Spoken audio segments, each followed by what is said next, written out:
여러분 안녕하십니까? 연휴를 마치고 다시 열린 우리 금융시장이 오늘 크게 출렁였습니다. 코스피가 또다시 2200선 아래로 내려갔습니다. 코스닥 역시 4% 넘게 떨어졌는데 우리나라뿐 아니라 일본과 홍콩 그리고 타이완도 주가가 큰 폭으로 하락하면서 아시아 금융시장 전체가 휘청였습니다. 미국과 영국에서 경제에 좋지 않은 소식이 끊이지 않아서인데 내일 기준금리를 정해야 하는 한국은행도 고민이 깊어지고 있습니다. 오늘 첫 소식 먼저 김정우 기자가 전하겠습니다. 지난주 100포인트 가까이 오르면서 회복하는 듯했던 코스피는 다시 무너졌습니다. 장 시작과 동시에 크게 출렁이더니 결국 2200선을 내줬습니다. 코스닥은 낙폭이 더 컸습니다. 4.15% 급락하면서 올해 가장 낮은 수준까지 내려앉았습니다. 원달러 환율은 20원 넘게 올라 다시 1,440원을 위협했습니다.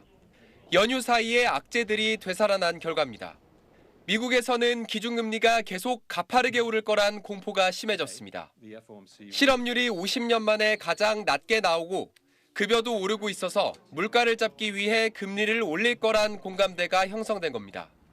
대중국 반도체 규제 이후 앞날을 예측하기 힘들다는 우려에 우리와 일본, 타이완 관련 회사들 주가가 우리 돈으로 244조 원어치 사라졌습니다.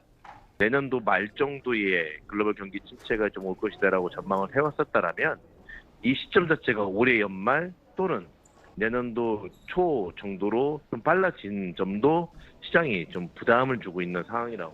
새로운 악재도 겹쳤습니다. 영국의 새 정부가 세금을 깎아주겠다고 나섰다가 이 상황에 돈 풀기가 맞느냐는 역풍에 부딪힌 겁니다.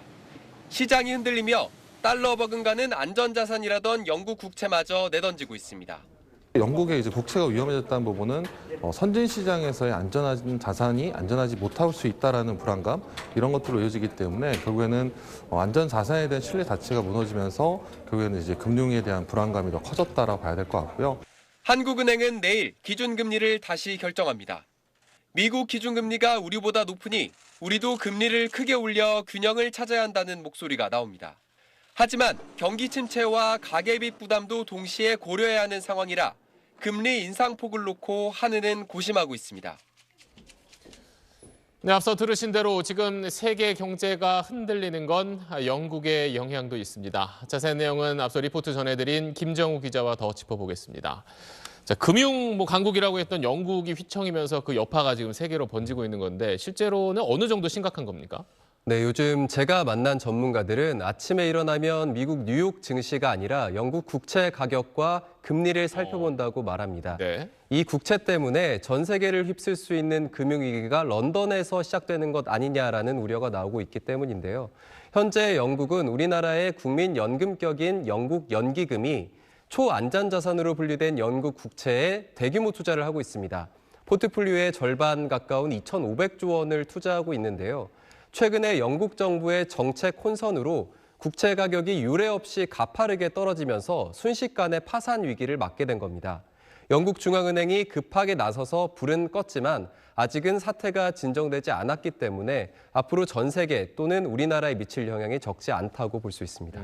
또 우리나라로서는 또 하나 이제 지켜봐야 될 게 미국 물가지수잖아요. 며칠 뒤에 발표될 텐데 그것도 변수가 되겠죠?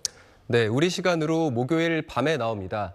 모두가 아시는 것처럼 미국 정부가 물가를 잡기 위해 금리를 올린 것이 모든 일의 시작과 끝이거든요. 네. 그렇기 때문에 이 물가 지수를 보고 주 후반에 어떤 일이 발생하는지 유심히 지켜봐야겠습니다.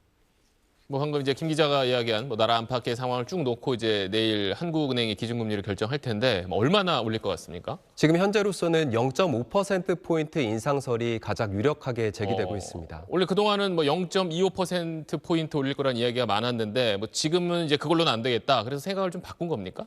네, 그렇습니다. 금리가 확 오르게 되면 앞서 말씀드린 것처럼 가계 빚 부담이 증가하고 그리고 경기 침체로 이어질 수 있기 때문에 한국은행 총재의 입장으로서는 금리를 대폭 올리기가 상당히 부담스럽습니다.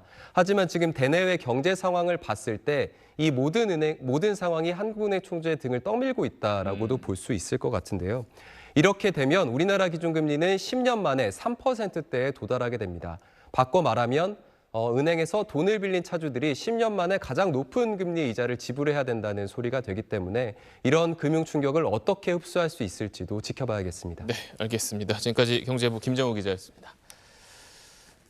네, 안녕하십니까. 김현우입니다. 더 많은 뉴스와 라이브 이벤트를 보고 싶으시면 화면 오른쪽을 눌러서 구독해 보시길 바라겠습니다. 또 저희 SBS 앱을 다운로드 하시면 속보 알림도 받아보실 수 있습니다. 항상 저희 SBS 뉴스를 시청해 주셔서 대단히 고맙습니다.